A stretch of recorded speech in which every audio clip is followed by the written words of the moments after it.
Okay, this video is fluoride, hypothyroidism, amalgams, cell phones. And so what is this all about? Well, first of all, the American Dental Association on their website proclaims their values. I find that amusing.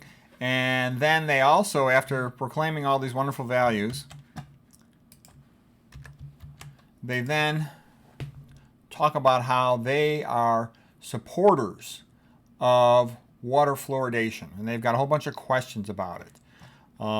They also mention here that the American Medical Association supports it, the World Health Association supports it, and the American Academy of Pediatrics.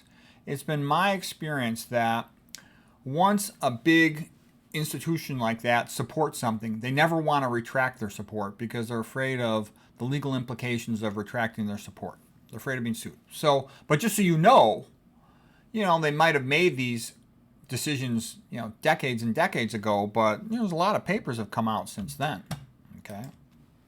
What do I think of fluoride? I stay away from it as best I can. Okay, so here's some papers about its effect on the thyroid. It inhibits the iodine transporter, symporter. So it inhibits thyroid uptake of iodine. They're both halogens, so another halogen might have an inhibitory effect on the uptake of iodine. So that's not good. It can increase the risk of hypothyroid, and that's associated with decreased memory in rats. Hypothyroid is also associated with increased risk of fatigue. If the mother is hypothyroid during pregnancy, that could have a negative effect on the baby's cognitive ability.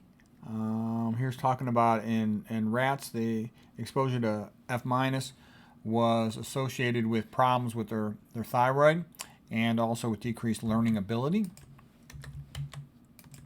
Here's another paper, and again, all these references are here. You can look them up for yourself. Okay, so here's this by a dentist who studied it quite extensively. He wrote a book called How Fluoride is Killing You. This is on the page number of that. The literature is full of reports from studies on wild and farm animals and humans that the incidence of thyroid goiter is increased when F- is present. F- blocks production of T3, triiodothyronine, a thyroid hormone. So here, in populations that had F- in their water, this study was done in England, they had a double the risk of hypothyroidism.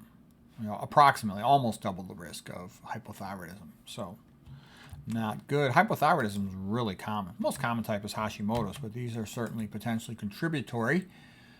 Some beverages have a tendency to concentrate F-, especially tea, and that includes green tea. Some of them it can be really high. There's an interesting book called Food Forensics by Mike Adams where he goes through the concentrations of a lot of toxic contaminants, and he lists it for many different brands. I don't drink tea. I never would drink tea, so I haven't studied it in that much detail. If you drink tea, make sure you study it to get a brand that doesn't have excessive F- in it. Soy also has a tendency to sometimes concentrate F-, not good.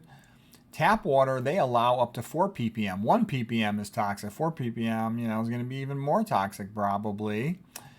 Be careful what's in your bottled water. I wouldn't drink bottled water unless, on special occasions if I had to, but, habitually I'd be careful it didn't have F- in it, etc.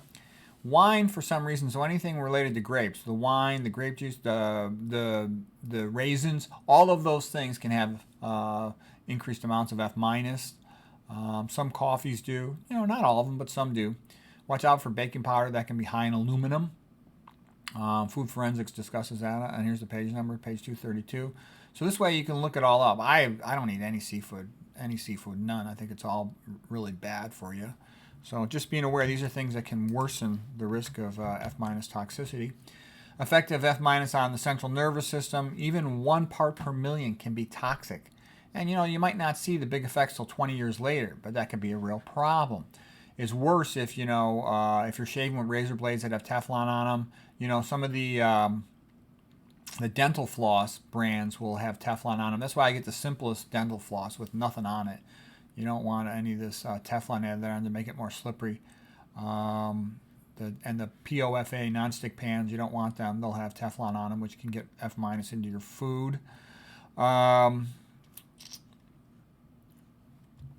You don't want it in your toothpaste or in your mouthwash if you use either one of those. I don't usually do either one of those. What else? If you got F minus in your toothpaste and you brush that on top of your dental amalgams, that causes increased release from the dental amalgams of Hg, mercury. I wouldn't even brush over amalgams if you have them. I have them. I don't brush over them because I worry you're going to stir up more Hg. Holding a cell phone to your mouth is also not a great thing to make a habit of because that causes increased corrosion of dental amalgams to release more Hg. As far as looking at brains, I look at a lot of brains every day, and I see tons and tons and tons of people with poor dentition. I'm sure that's more from their diet. They're eating, a lot of sweets or acidic foods, but, goes pretty well with brain damage. Whenever I see a demented patient, most of the time the patient's had at least one cataract surgery, and they have really poor dentition. They're missing a bunch of teeth when I look at their brain CAT scans.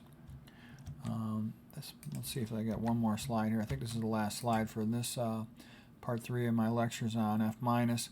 When you hold the cell phone to your mouth, that increases corrosion, like I said, of the dental amalgams, causing increased release of Hg. So this is just more examples of the way Fg is toxic and the way the effect is, magnified when you're doing things like holding a cell phone up to your mouth or potentially ingesting a lot of soy or tea that maybe is concentrating it. So these are things to be aware of.